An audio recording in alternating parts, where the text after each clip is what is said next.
So, folks, we are joined by Philip Blackett, investor and a growth advisor, and he helps 6, 7, and 8 figure businesses grow their sales, profit, and exit value through dream business makeovers powered by AI, artificial intelligence. And before we delve into our conversation with Philip on the topic at hand, disagree without disrespect. Here's an exciting twist. First, let us tickle his brain. So, Philip, get ready for a rapid fire round of random words. I'll mention a few, and I would love to hear the first thing that comes to your mind in response without thinking much. If you're ready, let's get started. Sure, let's go. Curiosity, Curious George. invention, Einstein. future, Back to the Future. movie, Top Gun. book, Bible. aliens, Don't exist. universe, All around us. leadership, Much needed. role model. My grandfather. The last one is success. Defined by you, your value to the world around you. Love it. Success is defined by us, and the definition changes from time to time. Wonderful. Thank you so much for participating in the first rapid fire round, and there is one more rapid fire round towards the end of the episode. And before I formally welcome you to the show, let me welcome the audience. So, folks, hearty welcome to TGV. You have tuned into the Guiding Voice podcast series, the world's only quadrilingual podcast, which is listed in the global top 2.5%, and we are marching towards top 1%. And I'm optimistic by the time this episode gets aired, you are already listening to the top 1% podcast. And we embark on transformative conversations through this podcast for your better future. And I'm your host, Naveen Samala, dedicated to making the world a better place through valuable discussions that add value not only to your life but also to your career. Thank you so much for tuning in. And Philip, hearty welcome to TGV. How are you doing today? Yeah, I'm great. I'm excited to be on here with you. Thanks so much for the opportunity and looking forward to a great conversation. Pleasure is mine, and let's get the ball rolling. So we'll begin with your success mantra. So please share with us top 3 things that have attributed to your success so far. Top 3 things. If it were words, I would think education, persistence, and resilience. Wow. Education, persistence, and resilience. All the 3 are quintessential. Awesome. All right. So, Philip, now let's talk about your entrepreneurial journey. So, talk to us about the toughest lessons that you have learned as an entrepreneur. Well, I think one of the things that comes off top of mind, Naveen, is that, being an entrepreneur can be lonely, right? And it's one of those things that sometimes you're like the only person that truly believes in your dreams. And it's only validated much, much longer in the process when other people believe in it too. And I think when we talked about first words that come to mind when you said success, I think it's kind of similar too, where it's like, okay, success as an entrepreneur, a lot of people equate that to, okay, how much money did you make? How many followers do you have? How many cars or houses or vacations you have? And it's like stuff you actually can see in a multiple of it versus, you know what? Success for me today was learning from an error I made in a sale that led to someone else buying from me, even if it was only $10. In that story. And other people, the world around us would be like, that's nothing. So I think one of the things that was tough for me to learn was that, don't expect everyone to congratulate you when you feel like you've done something worth congratulating. Superb. That is so profound. And people also measure, once you have a car, what brand it is. Is it a Ferrari? Is it a Lamborghini? Is it something else? And expectations raise, right? And we don't have to really worry about what they think, and we don't have to care about whether they congratulate or not. As long as we are aligned with our mission, I think that is enough. And that's a great reminder. I loved your thought process, Philip. I really appreciate you sharing that. And yeah. And here's another thing to consider too. Like, we live in a world of AI now, Naveen. Yeah. We live in a world now that we can rent cars, we can rent houses, and we can create filters on our Instagram and social media for us to look a certain way. And now with AI, we can create a new background that shows us on the top of Mount Everest, even though I've never been to Mount Everest or anywhere remote to Mount Everest before. So now it's the sense is like, okay, a lot of that success that people look at, that can be fabricated. Yeah. That can be made up. And so now it's more important as what's important to you. And are you doing what you feel like is helping you be successful in your own eyes? Superb. Loved it, Philip.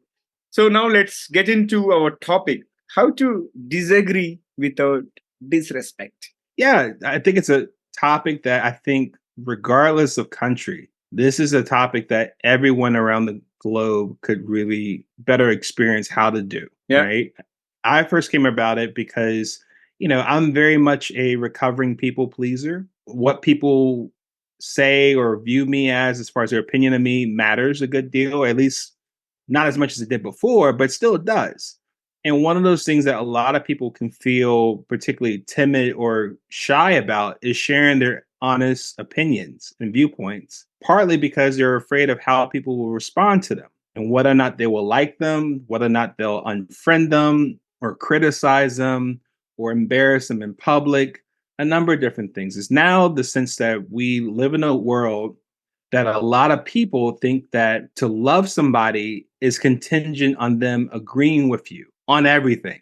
And the fear that someone may disagree or take exception to what you say has a lot of people having viewpoints that are staying in their heads, that are not being voiced out, or better yet, not voiced out publicly. And it has a lot of people not truly living authentic to themselves. Right. Yep. And so I think what comes off here is more so, how do we reintroduce the rules of engagement on how we can share different viewpoints?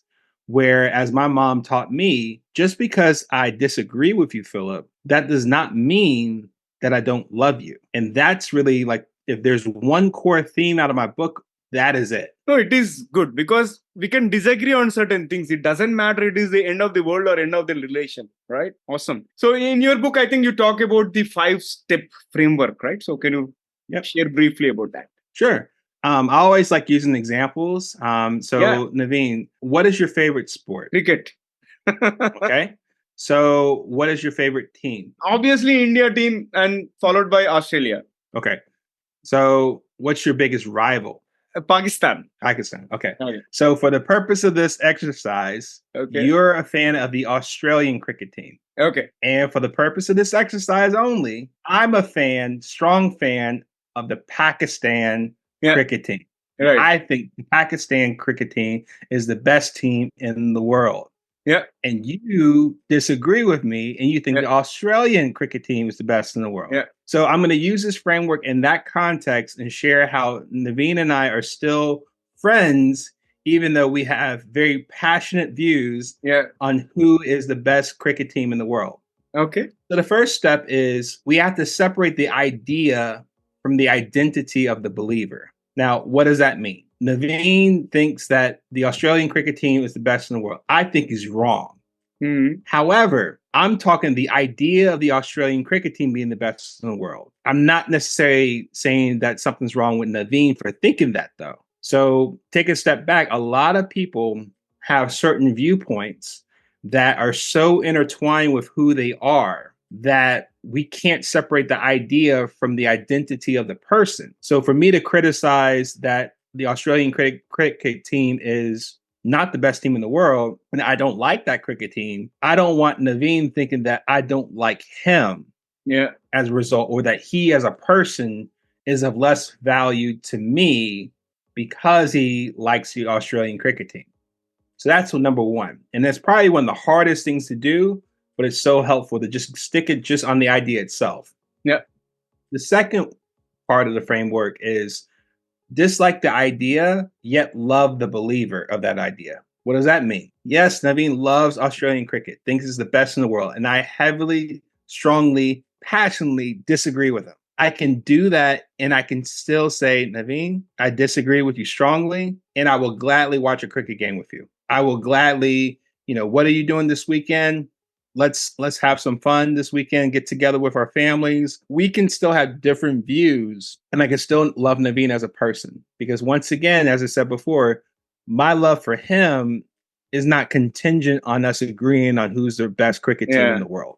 Right? Number 3, let's debate the merits of the idea itself, No name calling, no over emotional reactions. Let's just have the Australian cricket team go against the Pakistan cricket team. And what I love about sports, it is like one of the rare meritocracies we have in this world that basically says that either Australia is better today when they play against Pakistan, or they're not. There's no fuzziness, gray matter. It's pretty black and white. It's like either who is going to score more when they play each other. Okay, that's the team that was better that day. Yeah. If they were in a tournament and they won the championship, they did what is necessary to be called the champions of the world. So we stick with just the merits of it. Number 4, show good sportsmanship. This is something we learn in sports, whether it's ourselves when we were younger or when we watch cricket games. I would like to believe that if the Australian team played the Pakistan team and the game was over, they probably would do something similar to what I see in basketball games in America. Shake hands, say good game, and they move on. So I can have a different viewpoint from Naveen, and we can debate about it. We can be on this podcast right now and debate about who's better. Here's ifs, ands, whys, all that stuff. And when we finish, I can leave here saying, solid debate, Naveen. I appreciate the opportunity to talk about this with you. I could virtually shake your hand and lead into the 5th and the final step of the framework. Appreciate and respect the person that you just debated with and stay open to learning more about that person and that person's viewpoint. Mm-hmm. What does that mean? Just because Australia kicked my butt in cricket as far as beating Pakistan, and Naveen's like, oh, Australia's number 1. I told you. It doesn't mean that next week when they play again, they say, okay, Philip, come over to my house and we can watch together and see maybe we beat you again or maybe you even the odds. But it's more so the sense that even if you have a debate, even if you have different viewpoints, when you're able to be adults about it, have good sportsmanship, whether I came to your side or you came to my side or neither did, but we at least exchange our viewpoints, our perspectives, I can appreciate Naveen telling me why his team is the best. You're right. And he can appreciate why I think my team is the best. But you keep the door open for us to learn more about each other, watch another game together, and hang out as friends afterwards. Because we live in a world now where it's just the moment you say something different, you got people unfriending one another. You got people kicking people out of families. You got people even being like canceled or fired from their jobs, right? And it's just like there's no sense of being able to have that diversity of thought. That my hope is that this framework will be able to help reintroduce those parameters to keep that diversity of thought in place, whether you're in India, America, Pakistan, Australia, or wherever else in the world you're listening and watching us. I think that's a great metaphor. I loved it. And I think this is a perfect real-time example that you have given. And in fact, there is a lot of virtual war that happens whenever there is a match between India-Pakistan match. And there are instances where 2 fan groups start clashing as well. But I think your framework is going to immensely help. And Philip, now let's shift gears and talk something beyond this disagree with disrespect. And this is more about the career part, right? So how, since you have a very good hold on the artificial intelligence, so my next question is on that, like how can working professionals future-proof their jobs and careers through AI? Yeah, of course. I think it's a great question. Another timely topic that we're all experiencing, regardless of where you're located in the world, right? You know, this is something that I see where AI is going to be like the internet for us. Like if you remember when the internet first came about, you had dial-up internet, America Online, these rinky-dink websites and that sort of thing. People didn't think much of it initially until it started becoming more mainstream. Now everyone has a website. Everyone needs to have an email address, right? It's kind of hard to think about life before internet and before email and that sort. But now it's something similar with AI. And I think one of the big things for us when we're thinking about artificial intelligence is one, let's not act like it doesn't exist. Let's not put our heads in the sand like we're ostriches, thinking that artificial intelligence is just a fad, as opposed to saying, hey, let's figure this out. And in particular with our own jobs, let's see what parts of our jobs that we know we personally can do better than any particular machine, or has to be done by us. And then also ask ourselves an honest question. What are some things about our job that maybe artificial intelligence can do just as good or better? It's kind of like what a lot of people say in business is like the 80% rule. If somebody else can do a part of your job 80% as well, at least, maybe it's probably better that you delegate that to that person and you focus on what you do better than anybody else. Yeah. So if you take on that 80% rule, maybe you say, hey, these certain parts of my job, let's research for particular AI tools that we can afford to use that can do at least 80% as well as I could or better. Yeah. Because then that frees up the time for me to focus on what's my sphere of genius that no one else can do. And then on top of that, by you being more fluent on how AI works, you help other people on your team. You help other people in your company, in your organization. So they're not thinking about AI as like the boogeyman. That's something to be afraid of.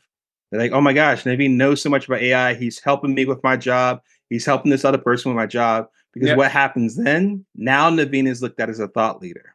Now he's looked at as a sense like, okay, we can't let Naveen go. Yeah. Because the truth of the matter is, whether you're in America, as I'm seeing it, or India or other places, people are making hard decisions on who they're going to keep as employees and who are they going to let go. And if you happen to know where the future is going and you're prepared and you're proactive about preparing yourself and how you can help other people prepare as well, then you're much more likely to be saying, hey, how do we keep Naveen here? Yeah. How do we promote Naveen? How do we help Naveen help us? And that's a great way to help ensure that your job and your career is future proof by your approach to AI. Amazing. I love the narrative here. It's great. And those tips will be extremely helpful and practical as well at the same time. So, Philip, now we have covered the individual's part. Like, let's assume if somebody is running a small business, right? How can they leverage artificial intelligence? Yeah, it's kind of very similar, right? Writing this book was pretty similar to the other book, Future Proof, because you have to have a similar approach as a small business owner, as an entrepreneur. Now is probably the best chance for you to better compete with those that are much bigger than you. This is like what I call the David versus Goliath moment, where it's like now all of a sudden, someone that might be a smaller business, depending on how they use AI, can become more productive, more profitable, more effective in reaching and serving more people than those that don't adopt AI. It was one of those things that I remember the CEO of the company NVIDIA said, that is, he basically said, hey, AI isn't going to take your job. Yeah. The person who knows AI is going to take your job. And so I would apply that if I was going to have my quote on AI isn't going to take your business. The business owner that knows and applies AI, that's the one that's going to take your business. So it's a similar approach where you say, hey, what is it that I can do in my business that no one else can do? Second question, what are things about my business that someone could do that's at least 80% as good? Find those things, see what AI tools that you can use that can do 80% as good a work as you or your team or better, and then free yourself and your team to focus on more of their sphere of genius that no one else can do. Because what can often happen is now you can be much more productive without it costing so much money. And at the same time, you're able to reach more people and serve more people in a way that you couldn't before. In that instance, Naveen, you're now positioning yourself in a place where not only your business is thriving during this time of technological change, but now you're better able to compete with your competition. Where if you do things consistently and proactively with AI, working together with it rather than against it, you're much more likely to come out ahead and stay ahead while others are struggling to keep up with you. And these are again another set of practical tips. And I thoroughly enjoyed the conversation so far. And it's time for us to add some more excitement, some more fun, and some more spice to the episode. So if you're ready, I'll kick off the second rapid fire round. All right. All right. So here comes the first bullet. If you could have one gigantic billboard anywhere with anything on it, what would it say? You are loved. Awesome. And if you were to swap your life with someone for a day, who would it be and why? I would say LeBron James, and I would love to see what that's like to play basketball professionally, shown globally, Mhm. and all the different business deals that he works on and that sort, and having a loving family at home as well. Good, good. And describe yourself in just one word. Hopeful. Well, and complete this phrase three times. Never have I ever. Never have I ever, never have I ever, never have I ever. I said complete. Oh, sorry. Never have I ever followed these instructions. Never have I ever followed these instructions. Never have I ever followed these instructions. Again. Never I'm have I not. ever. Go again. Again. Never have I ever followed these instructions. Never have I ever followed these instructions. Come on. All right, I'll leave it there. Okay.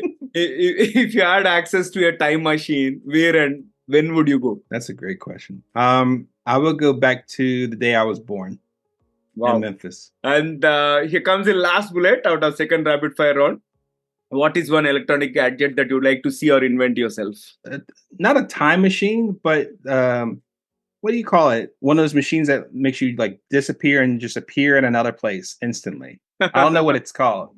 Teleportation, kind of teleportation, right? Yes. If we could do that, and yeah, if I have my own one of those and I can go anywhere at any time instantly, that's what it would be.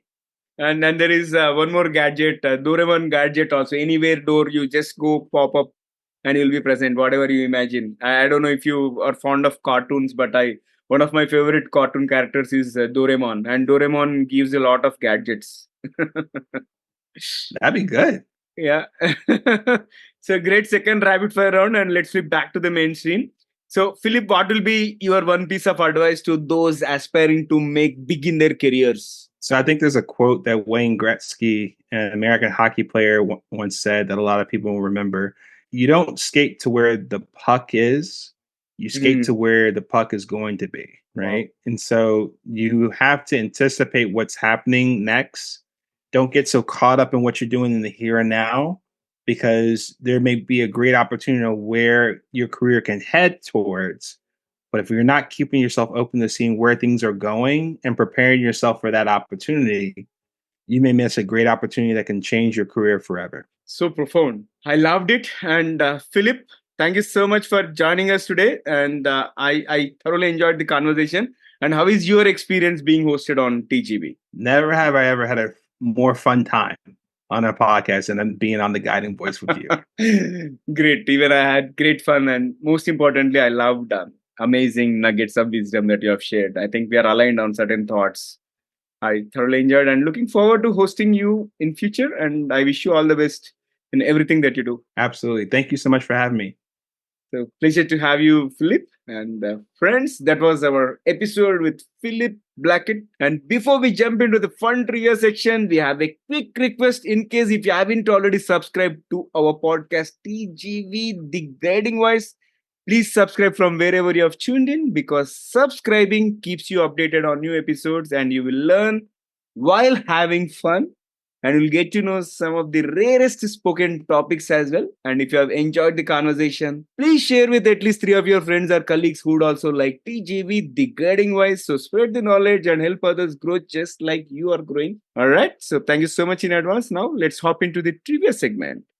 So today's trivia is about the top 2 most intriguing facts about disagreements. So first one is about the backfire effect, the phenomena where encountering evidence that contradicts one's beliefs can actually strengthen those original beliefs, is a fascinating insight into human psychology and the challenges of changing minds.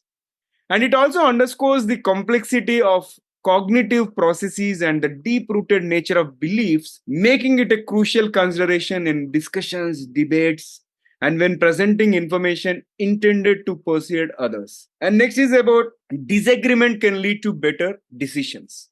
And the idea that constructive disagreement within groups can enhance decision making is a powerful testament to the value of diverse viewpoints. And by encouraging critical thinking and uncovering assumptions, disagreements can lead to more innovative solutions and improve the outcome of collaborative efforts.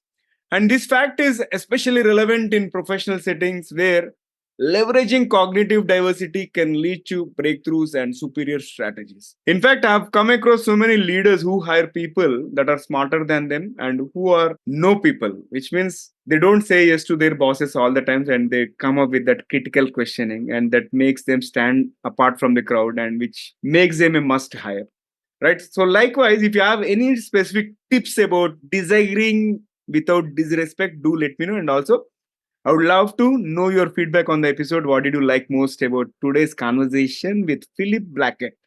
So folks, do not hesitate to share your ideas, feedback, topic recommendations, guest speaker suggestions, or anything that you like to share with me either through social media, or you can also email us at theguidingvoiceforyou@gmail.com.